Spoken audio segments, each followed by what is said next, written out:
Welcome to Just a Farm Wife with your host, Tara Emerson.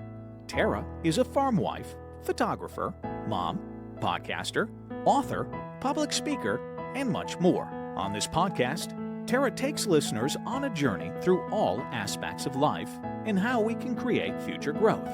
This podcast helps to empower women to believe they are more than the labeling that society hands them. And remember, you are never just in anything. Hello, and welcome to another episode of Just a Farm Wife. I'm your host, Tara Emerson, and today we have Jacques Faith Von Tonder. He's 46 years old, a seasoned agricultural professional with 3 years of experience working on farms in the U.S. under the H-2A visa program. He's a highly motivated and positive individual. He possesses a strong entrepreneurial spirit and is passionate about empowering others to succeed through training and support. He's skilled in operating various farm equipment and conducting necessary repairs. He brings a wealth of practical knowledge to any agricultural endeavor. Back in his native South Africa, Jacques owns a farm and enjoys a fulfilling marriage of 15 years to his wife, Magda. Together, they share a love for travel and the simple joys of farm life. So thank you, Jacques, for being on here. I am really thrilled that you agreed. I found you through my own H-2A employee. He sent me a message of one of your great TikTok interviews, and it really resonated with me and our farm. And it seems like a lot of people are really interested in how the H-2A visa process works and what you can look out for. And your focus is a lot on scams and that sort of thing, and just empowering the H-2A worker and empowering the farmer as well. That's right. So how did you get started on that? It's windy, so I'm just going to sit there. Okay.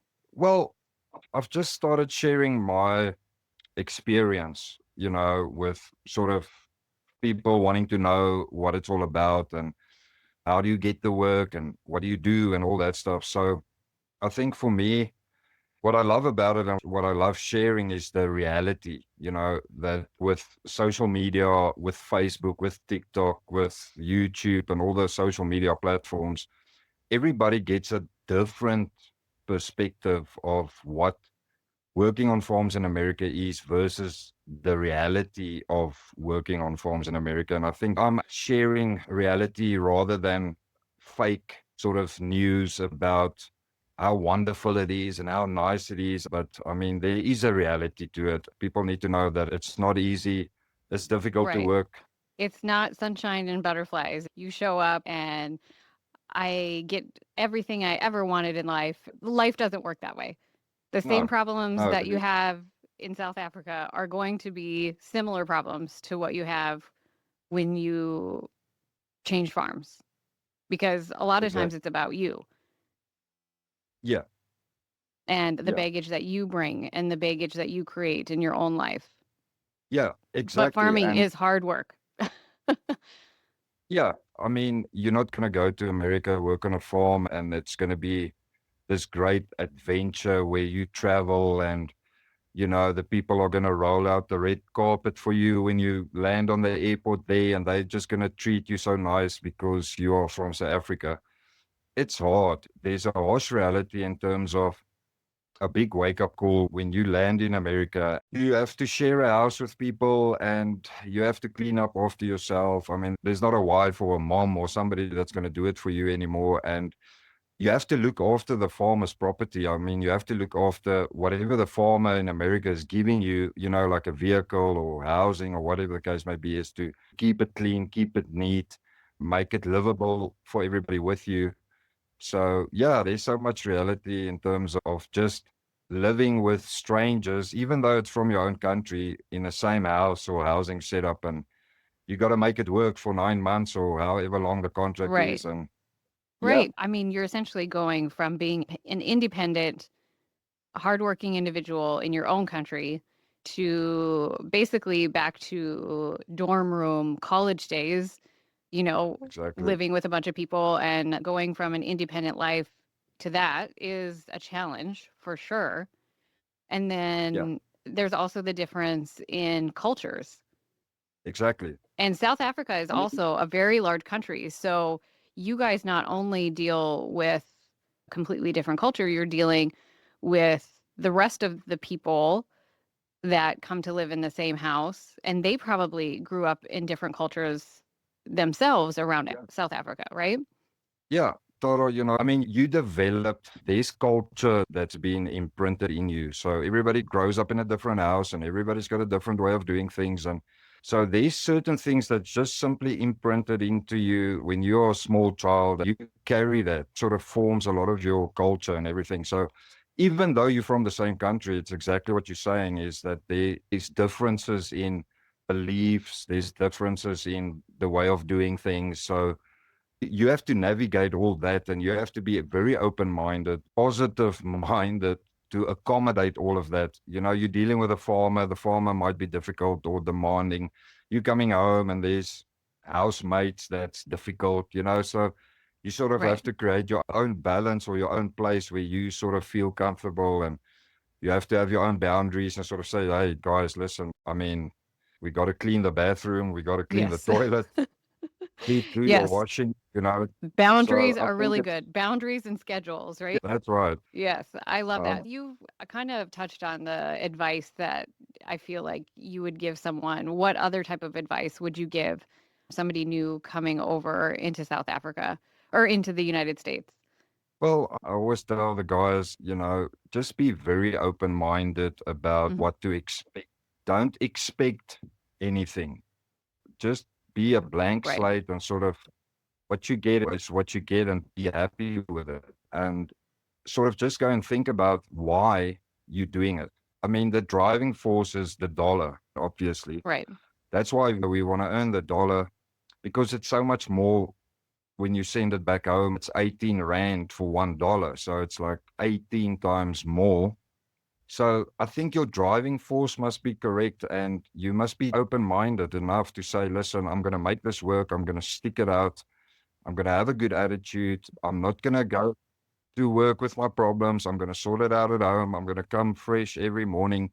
Yes, sir. No, sir. Let's do it, sir. And have a good attitude towards your employer because Yeah. he's the guy or he's the person that's going to pay your salary. Right. He's going to be the guy that might be able to open up doors for you in the future. So be positive and have an awesome attitude towards your opportunity because thousands of people want to go and work in America. Not everybody gets that opportunity. And I always see it like this. If you have a bad day and, things are not going the way you thought, and there's always somebody else that will take your place immediately. There's, Right. there's somebody in South Africa that will take your place right now, and they'll probably do a better job because you have to have the right mind. Yes, I completely agree with you. And part of that too is on the employer themselves. Like, what type of Exactly. culture are you cultivating within your family farm, right? Are Yeah. you building community amongst all your employees? Are you helping them to all get along? Are you enjoying your work, and noticing how everybody's feeling? Because it is a lot for someone coming over to be away from their family for so long. Like, it's mentally draining, being away from Yeah. your family, because those are the people who fulfill you, fill up your cup and bring you back to center. And to not be around Yeah. them can be incredibly challenging mentally. Yeah. It's difficult. I don't have children, so me and my wife, for some reason, we've tried That's okay. everything, but just being away from my wife for 9 months, these anniversaries that you miss, these birthdays Hmm. that you miss, these family events that you miss. So, yeah, you have to understand when you go and work in America, the first thing is it costs the farm, or I mean, you guys that employ South Africans or whatever the case may be, it costs you a lot of money. It's not something that you just decide overnight, hey, we're going to get South Africans over Right. and have them work for us. There's a big investment from the American farmer to get a South African to come and work. And I it's not think, only the investment in you coming over here, it's the investment that we put into training you and, yeah, all of the other things throughout the season. I can't speak for all the other farms, right? Like when uh, we hire someone, we hire with the intention of keeping them on for as long as they yeah, want. And we put the time and effort into training and building their knowledge base and building their self-worth and helping them take their life to the next level, not just here, do this job. yeah, So the huge investment on the front end of getting South yeah, Africans here, but then there's also that huge investment once you are here. exactly, And you want the people to stay because you want to also grow the relationship, the better relationship that you have with your employer, the better experience you're going to have, right? exactly.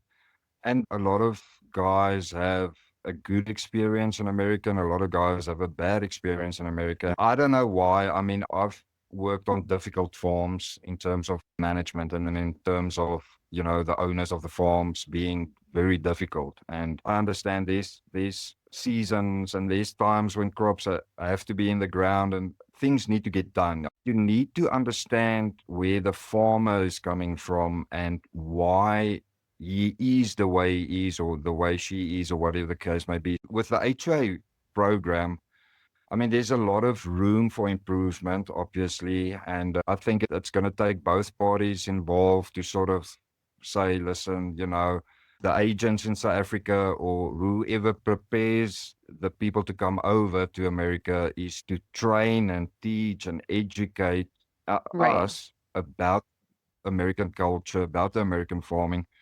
Right. And there's so much realities. And then on the farmer side in America, sort of just to understand the culture a little bit and, you know, where we come from. I think we all immigrants, everybody started, we all came from Europe somewhere and we landed in Africa and we started farming Right. and it's hundreds of years or whatever the case may be, where there's culture that's being imported into us and you guys the Right. same. But at the end of the day, we come to America for 9 months to make good money in exchange for our labor. And I Right. think if you just see it like that, where having a really open mind and a good outlook and a positive outlook and a good attitude towards the farmer just opens up doors, I mean, Yeah. you can't beat good attitude. So even if the farmer is difficult, you can still smile, you can still greet them every morning. Just make a decision, be yourself, be the same, be Yes. consistent, and make it easier for the farmer. And at the end of the season, even though if they were difficult or not, or whatever the case may be, that farmer must turn around and say, wow, I want to get more South Africans. I want to get Right. that guy. And I want him to bring his friend or whatever. You Right. understand what I'm saying? Right. No, I Uh, know exactly what you're saying. I would yeah, completely agree with that. And the employer also has to have an open mind on his yeah, expectations. And, you're going to run into crappy employers no matter where you yeah, are. They can be yeah, a that, farmer, they can be an insurance agent, it can be anything. It doesn't matter. You're going to run yeah, into crappy ones here, there, and everywhere. A lot of times, your mindset controls how they respond to you, exactly. right? And if you do your due diligence and you do a really good job of communicating, that's going to Yep, open things up in a different way for you. Even if they are a hard ass or kind of a jerk employer, if you yeah, come to them and consistently try to communicate, then yeah, they're going to have more respect for you no matter exactly. what. Yeah. So I've got a saying, you know, the guy can be who he is, difficult, easy, whatever the case may be. As long as he pay me, if he pays me on time, there's no problem with my payment. I'm gonna work for him. Why would I jump around to the next farm and look for that perfect farm that doesn't exist? Don't you Just find though that that happens a lot? I know it's happened a oh lot, yeah, and we've seen it with other people that people farm jump, and then we treat everybody on our farm with respect and kindness. And we always have an open door of communication. So this is why it always confuses me why this Yeah. happens. But I think my guess is maybe it's because we can't be manipulated and that H-2A Yeah. employee isn't getting what he wants. So they go to another farmer in the area. They talk bad about you and your Yeah. operation. And then the other farmer hires them. And then what was funny is that that other farmer that hired them ended up with the same exact problems that we had. Had that Yeah. other farmer communicated with us in the first place, they would have known that they were going to have those problems. And I had a farmer call me from Texas Wow. because one of the employees that we had several years ago now had been job jumping essentially and was trying to do Yeah. it again in Texas. And he was having Oh, the same problems. And this farmer called me as a reference and said, you know, Tara, what's the deal with this guy? What was your experience? And I explained what happened. And it was like you could see the light bulb go off in his brain. He was like, oh my gosh, that's exactly what is happening here. This is exactly what he's doing to me. And I yeah. was like, Yeah. yeah, Yeah. that's that person. I wish farmers would communicate with each other as well. I think it's going to happen and it's happening. And, you know, the reason people jump around is they haven't learned that there's certain things in life that you can't control. So, especially employment. They hear from a friend, that friend makes so much money on that farm, and the farmer is so nice, and the farmer gives them that, and they get that, and whatever. Then they look at what they have and compare it and think, well, I'll be better off going to that farm because, you know, the farm I'm working for now is difficult and I don't have this and this and this. And people jump around looking for that perfect farm that does not exist. Sure. Like the So, grass is greener on the other side grass is green on mentality. the other side. But the Exactly grass the is thing. greenest And where you water it. exactly, that's Hmm. exactly. And I think it's just coming back to education, it's coming back to training, and it's just coming back to the fact that you're not going to find a perfect employer. There's always going to be a challenge. If you can have Yes. the perfect farmer, you can have somebody that you enjoy working for, and vice versa. But there's going to be some other challenge. There's going to be something that you can't control. And that's where you sort of have to sit back, you know, just let faith take over kind of a deal Right. and just think realistic about the whole situation and think about the fact that that farmer invested a lot of money to get you there. And, Hmm. you know, I think that's where a lot of guys jump around because my flight tickets back home has been paid for. So the guy that I'm going to now don't have to pay that. Hmm. I think that's where they have to sort of bring in maybe new rules and regulations with the H-2A program and where the farmers between each other can sort of just say, hey, you know, I'm not getting along with this guy, but I think he might be a good match on your farm. I did pay Right. for his ticket. I'll be happy to send him over to you. You can have him, but Hmm. yes, deal with it. I think it's going to phase itself out eventually where it's limited incidences. It will probably always happen, I guess. And it's up to the I farm. agree. Yeah, I think it's going to happen no matter what. What I get so irritated, I guess. I don't even know if irritated is the right word, but sometimes the employee will finish out the season and say, oh, you know, it was a great year. You do like this year end interview to see where each person succeeded and where we were lacking and you know what can we do better for the next season. And when you have that conversation with the South African about what their plans are for next year and that sort of thing, that's one thing that I really wish is that there was more honesty.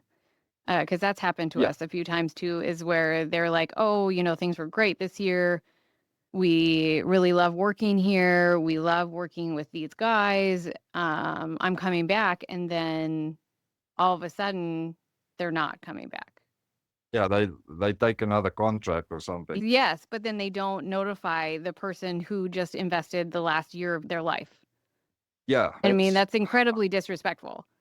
that And I don't that know, is is that a yeah. culture difference? Like, is that how people in South Africa operate? I mean, in the US, I see that it's kind of a trend where people can't be honest, or they're Yeah. honest via a text. Like, they don't know, they don't have the right skills to have a face-to-face conversation about stuff like that. And I don't know if it's, part of that emotional intelligence that it's missing, or, are they just a coward and can't Yeah. speak their mind? Like, I don't understand.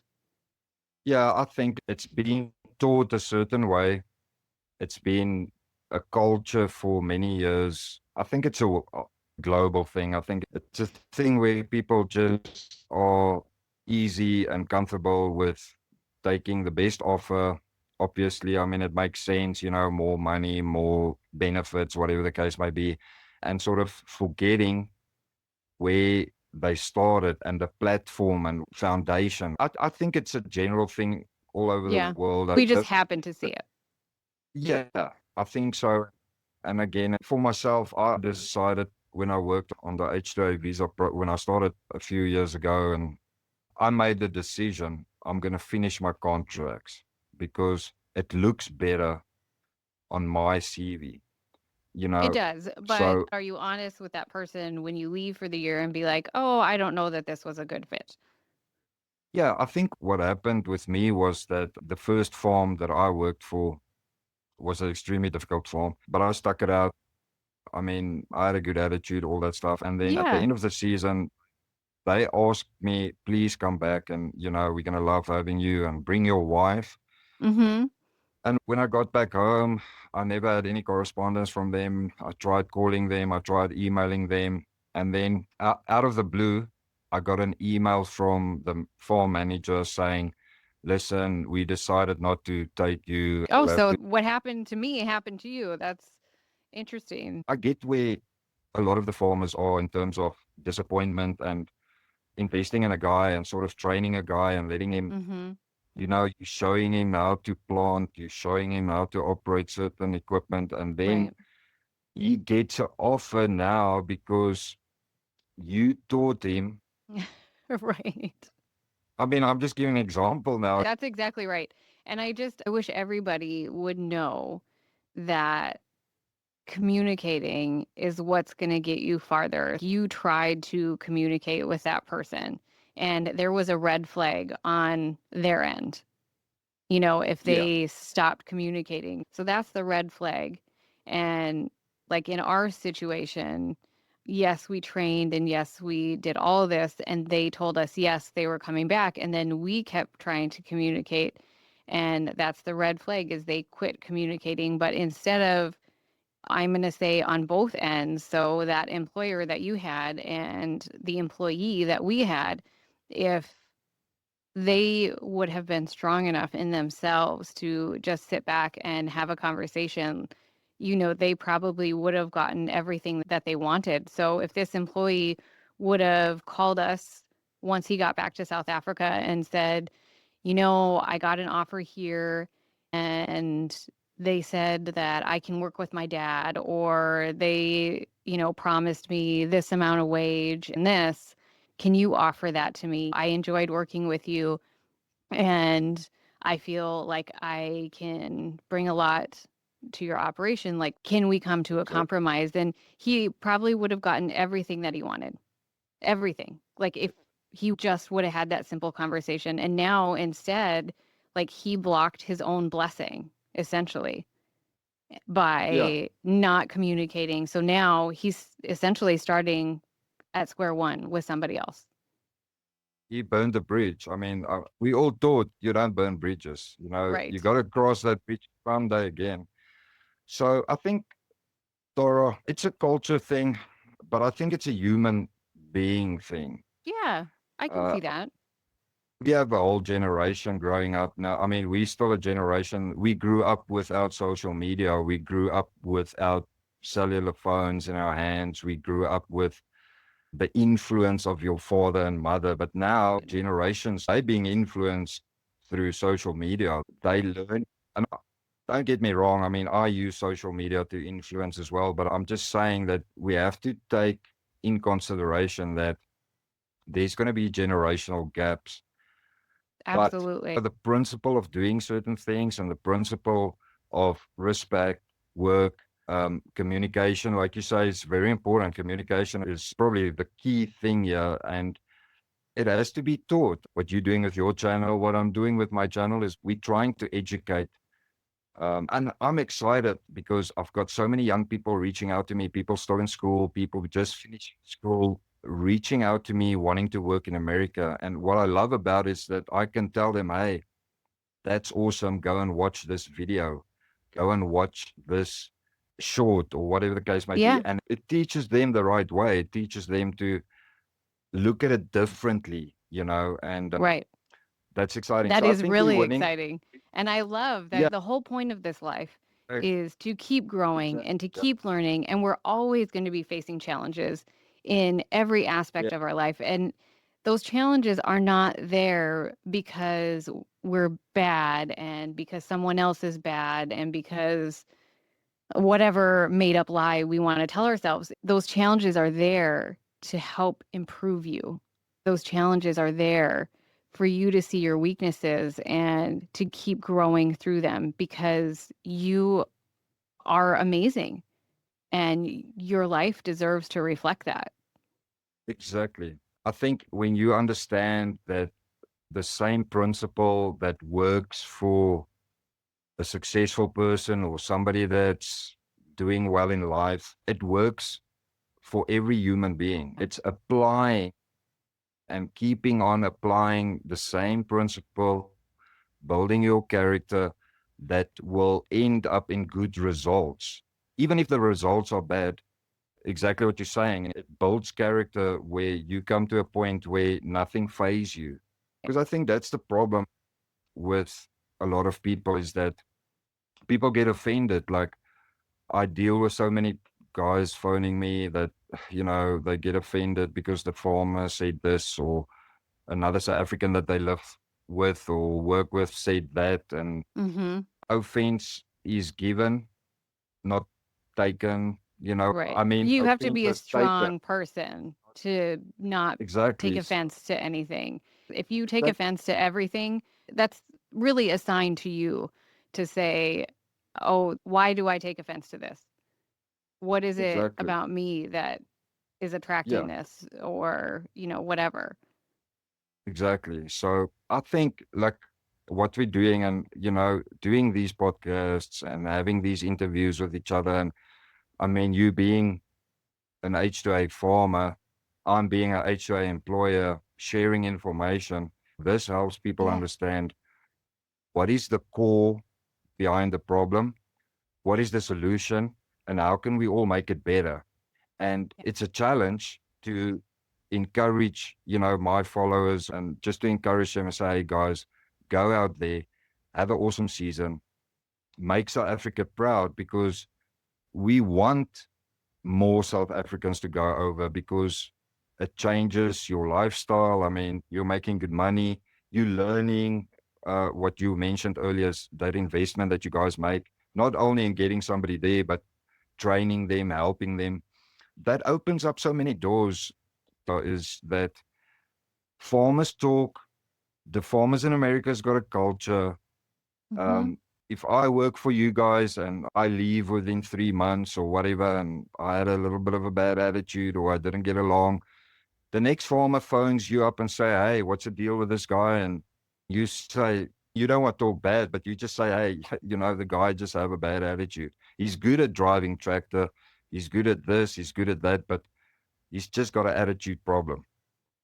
Right. Yeah. Sometimes that does Yeah. happen. We had an employee who had a drinking problem.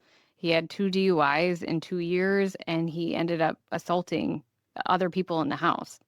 Yeah. And he was going to another farmer's farm locally. And we're just like, okay, good luck with that.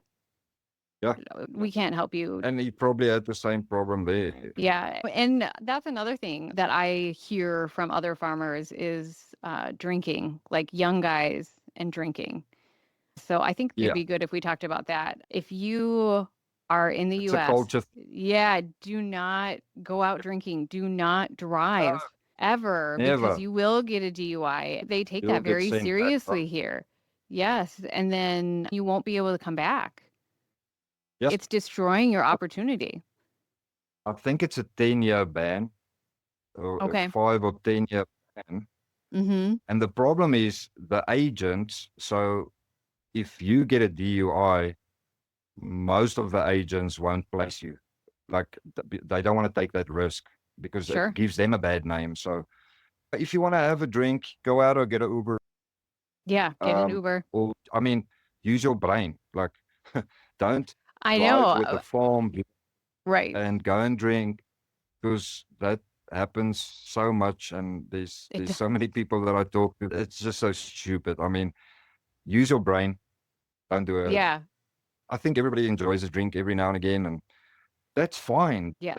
You know, do it in a safe environment where you're not going to get in trouble. And yeah, I guess it's a culture thing in South Africa. Yeah, that's funny. I do notice That's that when a bunch of South Africans from a bunch of different farms get together, at a bar or whatever, I mean, they drink the rest of the crazy. bar under the table. Like, it's insane. Yeah, yeah, But I you mean, can't drive. it's That's fine if you want to do that, but never, ever drive. Ever. exactly. Yeah, just be clever. It's an educational thing. Look, if you as a farmer, before the guy starts working, you let him sign disclosure agreement or NDA, whatever you guys, I'm not sure what you guys call it, but you tell him, listen, you're going to sign this document that you're not going to go out drinking with the farm vehicle. Mm, Sign, yeah. great And point. if you are caught, it's an immediate dismissal. I had an interview with Mike Bushman in Wisconsin. Mhm. He's been on the H-2A program for 10 years plus, or can't remember exactly, around about there. He had a great guy. He had an awesome guy working for him, as an African guy. The guy's been with him 2 or 3 years, and he had a problem with drinking. The Mhm. guys would drink, and I mean, he had good South Africans working for him. And he told the guys, listen, 0 tolerance. If you are found drinking and driving a company vehicle, it's an immediate dismissal. And what happened was that guy that Mike really got along with, and he wanted him there, kind of a thing. Mm-hmm. He was caught, and Mike had to call in the guy and say to him, listen, you know what I said. I can't go back on my word now. I have to Right. let you go. And Mike cried, and that guy cried, and they parted ways. And I think everybody then saw Mike is firm on this. There's no Right. gray. Right. He created a strong boundary. Exactly. And you have to be Yeah. firm with that. I just And wanted to mention something, the bonuses at the end of the year, whatever the case might be, but yeah, it's another great incentive to have an end of contract bonus. So if you leave before the time, you're not getting the bonus, and they sign for it. right. So with other words, you're getting the money that you get paid, and listen, at the end of the season, I'm going to get another $5,000 or 10 or whatever the case may be. Right. I'm working that, because then they might think twice before leaving or doing something stupid or whatever, because the next guy might not offer that. That's a great solution. And that's a great way to put it. And I like what you said about having them sign something. And, it took us a little while to figure out that it is really important to have an employee handbook. It's a little bit daunting to create one and to start, but when you bring these employees over, it's really good to be clear on what your expectations are, what your company culture is, what your communication policy is, what your policies are about drinking and things outside of work and the things inside of work, obviously. And to have the That's good. employees sign it and go over everything all together have every employee sign it so that everybody is crystal clear. Because I feel like that's where problems really arise is when everything's cloudy, when you're not sure Yeah, what you're expected to do, but then the other person gets mad that you didn't do it. Well, you didn't set the clear expectation. That's on you. And both parties have to do that. If there's something that the employee is upset about, it is yeah, their responsibility to go to the employer and have that clear conversation about what it is that's bothering them. And it is also exactly. important for employers to document those types of things. Exactly. Yeah, that's very important. I think if you have a system that works for you and that you're successful with it, I mean, that's something to enforce and keep at it, talk to other farmers. I think that's good to have a network of H-2A farmers coming together, just exchanging some ideas, what work. Because there's really some farmers that's very successful with hiring H-2A workers, and especially South Africans, and they have a good system. And now my Bushman in Wisconsin has a very good system, and it works for him, and it works for his guys that's working for him. And I mean, he's got guys working for him for many years, and it's That's still excellent. hard, We're always but going to run into challenges.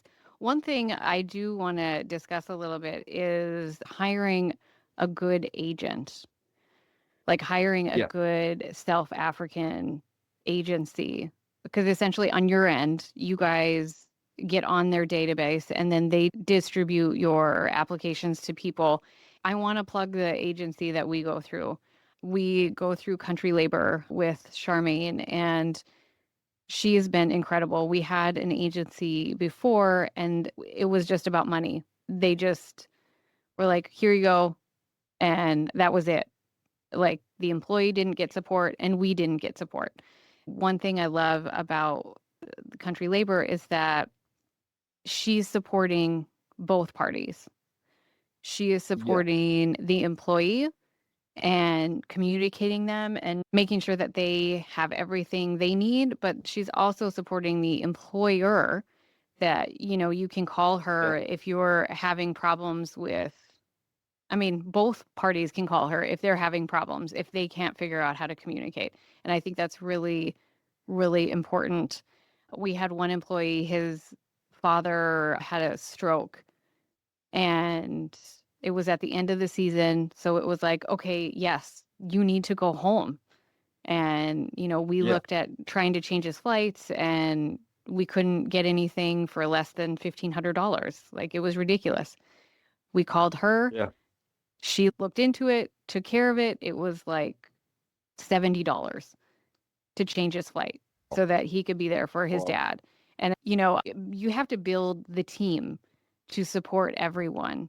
And so I really hope that new people coming in to this program do a good job of researching who you hire, Yeah, right? Who you hire to represent you, because it is really important. yeah. It's really important, as you say, Country Labor. I've heard of them, and yeah, I think that's your key. The agent is the middleman. That's the doorway. That's sort of like the gatekeeper. So that's exactly what me and a few guys have done over the past few years. Me and a couple of friends, we sat down and we said, listen, how can we make this better? How can we make it better for the farmer, make it better for the employer? And we've created h2abuddy.com. So that's a platform for both farmers, agents, and candidates. Like, if you want to work on a farm in America, you can go and register there. It's not an agency, it's a gateway for information. Sure, And like a safe because, place to communicate, essentially.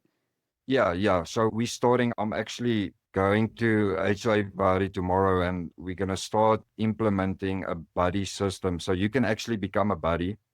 So if you've been working in the USA and you feel that you've got something to give or offer in terms of advice and support, you can hook up with a buddy. You can hook up with somebody that works in America on farms that can sort of just help and assist you if you're in America and you're having problems and whatever the case may be. So we're going to create a whole community where people can sort of communicate and get help from. Sure. It's kind of like a mentor program. Yeah, exactly. That's awesome. We just found that a lot of scammers now on Facebook, they're everywhere, obviously, and they're watching all these groups and they want to take your money. Yeah, of course. It's exactly just what they want to do. What happens now, if somebody does that on Facebook, there's so many comments and the scammers see, hey, there's an opportunity, and they Yeah. contact those people and they sort of say, hey, I've got a position. Are you interested? And then they start with their scamming and all that stuff. So yeah, I mean, we've got over 1,600 candidates already listed on their profiles, their videos, their CVs. So it's a place where you can go and look for candidates safely Mm-hmm. and secure. And it just gives people the opportunity to get employment. And it's a place where agents can be part of it. And we can create a community where there's transparency. So we're excited about that. And That is I think, exciting. I think we're on the right path here in terms doing this podcast and exchanging experiences and exchanging, hey, this happened with me. And I mean, you as a farmer or a farmer's wife, that, I mean, you probably work with all the paperwork and you probably dealing with all that because I mean, your Yes. husband's busy. You don't have time Yes, for all I that do stuff. all the applications, I do all their payroll, I do all of those things. And I'm essentially the human resource person, right? So I hear about all the problems, I see the problems, and I have to go in and fix problems or give advice to fix the problems. And yeah, there's going to be problems no matter where you are. And it's having these intelligent and emotionally neutral conversations like this to Yeah. fix the problems. If you Yeah. come at a problem with anger or resentment or whatever, you're not ready or willing to fix that problem. Yeah, exactly. And I think we live in a world of technology and we're actually going to implement that as well now. Before you employ somebody, look at their behavior. And so we've got an AI program that we installing on the website now that's going to pull That's all the cool. information. So you can go and create a whole profile about me, Jacques, on what I post, my behavior on social media, because these certain problems, some people will never change if they're not Right. willing to change. So you can sort of know, I don't want to hire this guy, I'll rather take this guy. And I mean, Right. we don't want to discriminate. We want to help the guys and we want to sort of say to them, listen, you have to watch this video. You have to do a little bit of a short course here. Yeah. You have to look at this and this and this, and we can sort of help you get employment and match you better, because that's what you want at the end of the day, is you want a better match. Right. You want somebody to work for you that, you know, you must say at the end of the day, wow, Jacques, I just love that guy. He's always smiling. He's always Right. flipping got energy. And I mean, I just can't do without him anymore. I mean, he makes me smile, you know, kind of a deal. Yeah. Yes, So, yeah. I love that. I think that's amazing what you're doing. Yeah.